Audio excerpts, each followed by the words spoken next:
Taste the Daily.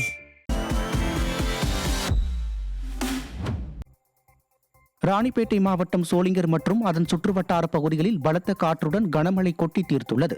அதிகாலை முதல் வெயில் வாட்டி வந்த நிலையில் திடீரென இடி மின்னலுடன் பலத்த மழை பெய்ததால் குளிர்ச்சியான சூழல் நிலவுகிறது. நிலத்தடி நீர்மட்டம் உயரும் என்பதால் விவசாயிகள் மற்றும் பொதுமக்கள் மகிழ்ச்சி அடைந்துள்ளனர்.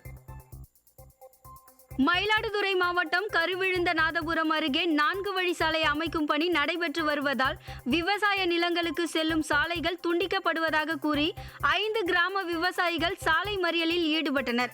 மயிலாடுதுறை மாவட்டத்தின் வழியாக விழுப்புரம் நாகப்பட்டினம் இடையில் 4 வழி சாலை அமைக்கப்பட்டு வருகிறது. இதற்காக சாலை விரிவாக்க பணிகள் மற்றும் பாலங்கள் கட்டும் பணிகள் நடைபெற்று வருகின்றன.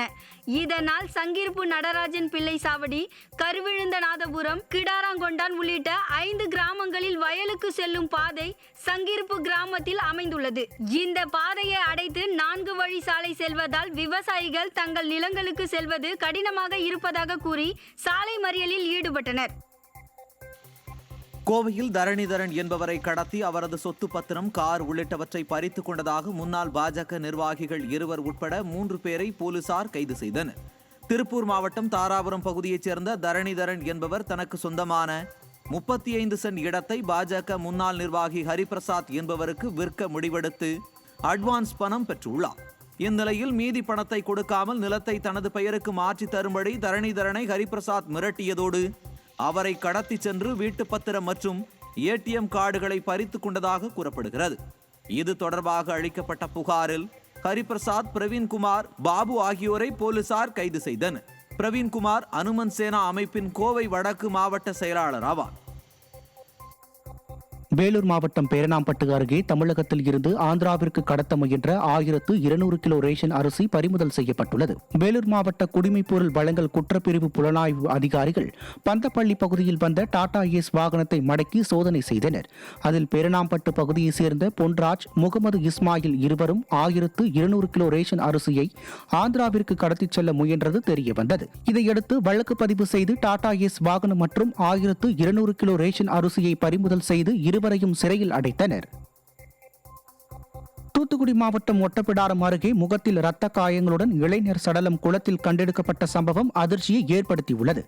ஒட்டப்பிடாரம் அருகே உள்ள வெள்ளாரம் கிராமத்தை சேர்ந்த ராஜகனி குமரட்டியாபுரம் கரிசல் குளத்தில் சடலமாக கிடந்துள்ளார். தகவல் அறிந்து அப்பகுதிக்கு சென்ற போலீசார் ராஜகனியின் உடலை மீட்டு பிரேத பரிசோதனைக்காக அனுப்பி வைத்தனர். காவல்துறை நடத்திய விசாரணையில் மதுபோதையில் மீன்பிடிக்க சென்றபோது நீரில் மூழ்கி இருந்ததாக கூறப்படுகிறது. ராஜகனியின் முகத்தில் இரத்த காயங்கள் இருந்ததால் அவர் கொலை செய்யப்பட்டு குளத்தில் வீசப்பட்டார் என்ற கோணத்தில் போலீசார் விசாரணை நடத்தி வருகின்றனர். திருவண்ணாமலையில் உள்ள அரசு கலைக்கல்லூரியில் அடிப்படை வசதிகள் மேம்படுத்தி தரக்கோரி கல்லூரி முதல்வர் அறையை மாணவர்கள் முற்றுகையிட்டு ஆர்ப்பாட்டத்தில் ஈடுபட்டனர். இந்த கல்லூரியில் 8000க்கும் மேற்பட்ட மாணவர்கள் படித்து வருகின்றனர். ஆனால் இந்த கல்லூரியில் குடிநீர் உள்ளிட்ட அடிப்படை வசதிகள் முறையாக இல்லை என கல்லூரி முதல்வரிடம் பல முறை மனு அளித்தும் நடவடிக்கை எடுக்கப்படவில்லை என மாணவர்கள் குற்றம் சாட்டுகின்றனர். இந்த நிலையில் அடிப்படை வசதியை மேம்படுத்தி தரக்கோரி கல்லூரி முதல்வர் அறையை கல்லூரி மாணவர்கள் முற்றுகையிட்டு ஆர்ப்பாட்டத்தில் ஈடுபட்டனர். விடியா திமுக ஆட்சியில் கருணாநிதியின் பெயரில் உள்ள கல்லூரிக்கே இந்த நிலையா என மாணவர்களும் அவர்களது பெற்றோர்களும் கேள்வி எழுப்பியுள்ளனர். திருமணமான சில மாதங்களில் கணவனை விட்டு காதலுடன் ஓடிய இளம்பெண்ணை உறவினர்கள் தாக்கினர். சேலம் மாவட்டம் ஓமலூர் அருகே உள்ள கருப்பனம்பட்டியை சேர்ந்த அனிதா, இவருக்கும் வெங்காயனூர் பகுதியை சேர்ந்த விக்னேஷுக்கும் கடந்த 7 மாதங்களுக்கு முன் திருமணம் நடைபெற்றது. இந்நிலையில் பக்கத்து வீட்டில் வசித்து வந்த பொறியியல் கல்லூரி மாணவருக்கும் அனிதாவுக்கும் தொடர்பு ஏற்பட்டது. இதையடுத்து அனிதா மாயமானார். ஓமலூர் போலீசார் தன்னை தேடுவதை அறிந்து காவல் நிலையத்திற்கு வந்த அனிதாவை அவருடைய பெற்றோர் மற்றும் உறவினர்கள் சரமாரியாக தாக்கினர். இதை பார்த்து கொண்டிருந்த அவரது காதலன் உயிர் பிழைத்தால் போதும் என்று ஓடிவிட்டார். பின்னர் போலீசார் அனிதாவை சமாதானப்படுத்தி கணவருடன் அனுப்பி வைத்தனர். தென்னாங்கூர் அரசு கலைக்கல்லூரியில் குடிப்பதற்கு கூட குடிநீர் இல்லாத நிலையில் மாணவர்கள் காசு கொடுத்து தண்ணீர் வாங்கி பருகும் நிலை ஏற்பட்டுள்ளது. திருவண்ணாமலை மாவட்டம் தென்னாங்கூரில் உள்ள அரசு கலைக்கல்லூரியில் 1000க்கும் மேற்பட்ட மாணவர்கள் படித்து வருகின்றனர். இக்கல்லூரியில் குடிப்பதற்கு கூட தண்ணீர் இல்லாத நிலையில் மாணவர்கள் எதிரே உள்ள கடைகளில் காசு கொடுத்து தண்ணீர் வாங்கி பருகும் நிலை ஏற்பட்டுள்ளது.